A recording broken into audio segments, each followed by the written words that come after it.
OG John AG here. Everyone keeps asking the same question. Is silver going back to $200? Wrong question. The real question is, what has to break for silver to even get close? Because right now, if you believe the numbers in this new report, silver isn't just in a normal bull setup. The structure underneath COMEX looks a lot more like 1979-1980, when silver went vertical and then went untradeable for most people. We're going to walk through the insane gap between paper contracts and real metal, why some analysts think silver could reset toward $200 if COMEX gets stressed, what a run on the bank would actually look like in silver, the bullish case from people like Robert Kiyosaki and Clive Thompson, the skeptical case from traditional analysts who say, don't worry, the rules will stop a true default. Before we dive in, quick reminder, I don't sell courses, I don't sell paid signals, I don't run a VIP group, and I will never DM you for money. I am only on YouTube, this channel John AG here, and the name is OG John AG. If someone else uses my face or name to pitch you anything, they're fake. Ignore them. If you want to understand how this could become silver's next big squeeze, not just hype, but structurally, hit subscribe, tap like, and drop big squeeze in the comments so I know you're paying attention. Let's start with the core of this article, the paper versus physical mismatch. Segment 1, the gap, 429 million ounces, promised versus 100 million ready. The article lays out the numbers very simply. On COMEX right now, registered silver, that's metal marked as available for delivery, sits between 103 and 120 million ounces. Open interest, total futures contracts that represent claims on silver, stands at about 429 million ounces. So around 120 million ounces actually ready to deliver against 429 million ounces of contracts. That's roughly a 4:1 paper to physical ratio just on that narrow definition. And remember, not all eligible metal is necessarily going to be tendered for delivery. Not all registered metal will stay registered if price and risk spike. The article calls this widening gap the heart of the COMEX default narrative in silver. Now, when we say default, we're not talking about COMEX closing its doors and disappearing. We're talking about the system being unable or unwilling to meet large physical delivery demands at the posted paper price. That's where the 1980 comparison comes in. Segment 2, what a default really means in silver. The article defines the default scenario like this. There's a huge difference between how much silver futures promise and how much metal is actually sitting in vaults ready to deliver. If too many people say, I don't want cash, I don't want a roll, I want bars, the exchange has a problem right now. COMEX has about 120 million ounces registered. Open interest is about 429 million ounces. In January 2026 alone, there were 40 million ounces ordered for delivery, which the article calls unusual. Then they illustrate the risk. If even 25% of contract holders, 1/4, demanded physical delivery instead of cash, the exchange could run out of registered silver. That's what they mean by a run on the bank. Just like a bank that only keeps a fraction of deposits in cash, COMEX only has a fraction of the silver its contracts reference. Under normal conditions, that's fine. Most traders roll contracts, close for cash, never ask for delivery. The problem is when conditions stop being normal. Segment 3, the bull case, $200 reset and systemic risk. The article then introduces what they call the bull case, featuring names you've heard before: Robert Kiyosaki, the Rich Dad author Clive Thompson, metals analyst; Bill Holter, systemic risk and precious metals commentator.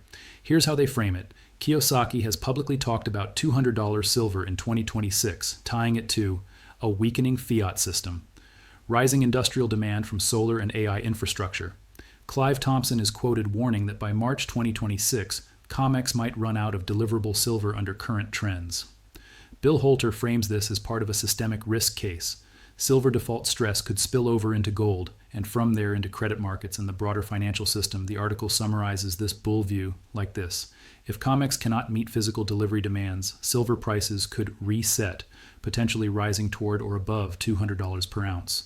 Why reset? Because in that world, the posted spot price becomes meaningless if nobody can actually get allocated metal at that number. The market has to find a new price where holders are willing to sell, and delivery can be honored without blowing up the system.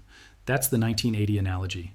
Back then, silver spiked aggressively as the Hunt brothers tried to corner the market. The system changed the rules. Price action went parabolic and then collapsed. But the underlying fragility of paper versus physical was exposed. The article's question is, are we heading into a modern version of that, driven not by one family, but by structural deficits and global demand?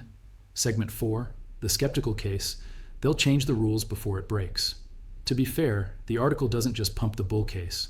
It also lays out what it calls the skeptical case, coming from more traditional analysts like CPM Group. Their argument is simple. Yes, the paper versus physical gap is real. Yes, delivery demands could spike, but a true default is impossible in their view because of how exchange rules work. The exchange has tools: force majeure, cash-only settlement. Position limits, margin changes. In other words, if things get bad, the rulebook changes. Instead of saying, we can't deliver, we're bankrupt, they say, we're not delivering anymore. You're getting cash settlement at a price we determine. That's not a technical default in their language. It's a controlled failure to deliver. From a trader's perspective, that might not feel any different. You wanted silver, you get paper. But legally, structurally, the system survives. So the skeptical camp says, don't expect COMEX to just break. Expect it to change the rules to protect itself long before that happens. From their perspective, the talk of a complete collapse is exaggerated. Segment 5, the 1980 echo. Why this article brings that era up, the headline explicitly references the 1979-1980 silver rally. Back then, silver ripped from single digits into the high 40s in a very short period. It was driven by monetary distrust, inflation, aggressive accumulation by the Hunt brothers, and a system that wasn't ready for that much physical demand. In response, exchanges raised margin requirements, changed position limits, eventually crushed the move. The article is not saying we're going to replay that exact script, but it is saying the core ingredients rhyme: a growing gap between promises and metal, rising industrial and monetary demand for silver, a weakening fiat backdrop, analysts openly talking about a $200 target delivery activity picking up, like 40 million ounces demanded in January 2026 alone. The piece suggests that fundamentals, not just speculation, are now pointing toward a setup where a big squeeze is possible and a mega rally similar in violence to 1980 could occur if COMEX is forced into a stress event. Segment 6, what 40 million ounces in 1 month really means. Let's pause on that January 2026 number. The article notes, recent activity shows that in January 2026 alone, an unusual 40 million ounces were ordered for delivery. On its own, 40 million ounces doesn't sound like the end of the world, but against 120 million ounces registered, 40 million is a significant chunk. If that kind of demand repeats in multiple months, the math starts to get tight. The article ties this into the run-on-the-bank analogy. You don't need 100% of contract holders to demand bars. You just need enough to make the fractionally backed system uncomfortable. If 25% of open interest demanded delivery, COMEX could be stripped of registered silver. Even at much lower percentages, stress rises and lease rates move. Backwardation deepens premiums over spot emerge. That's how squeezes start. Quietly, structurally, through delivery trends, not just price spikes. Segment 7, why Kiyosaki and others are pointing to $200. The article cites Robert Kiyosaki calling for $200 silver in 2026, grounding that in a weakening fiat money system, growing industrial demand from solar AI data centers, broader tech infrastructure. Combine that with COMEX's fractional reserve structure, 429 million ounces in open interest versus around 100 million registered, and unusual month-to-month delivery spikes. From the bull camp's perspective, this is not just a speculation story, but a monetary stress, plus industrial demand collision. Analysts like Clive Thompson raise the timeline stakes by warning that under current patterns, COMEX could be in serious trouble on the deliverable side by March 2026. And people like Bill Holter go further, saying a silver delivery crisis could spill into gold, raise questions about the integrity of paper claims in the whole system, force a rethink in credit and collateral markets in that world. $200 silver isn't just number go up. It's part of a broader reset in how the system values trust, collateral, and the difference between a paper promise and a physical asset. Segment 8, what the skeptical camp still gets right. Even if you lean bullish, you shouldn't ignore the skeptical side. Groups like CPM Group make a point the article highlights. Exchanges have survived crises before. They have playbooks, force majeure, cash-only settlement, emergency rule changes. So from their view, it's unlikely that COMEX simply runs out of metal and says, we failed.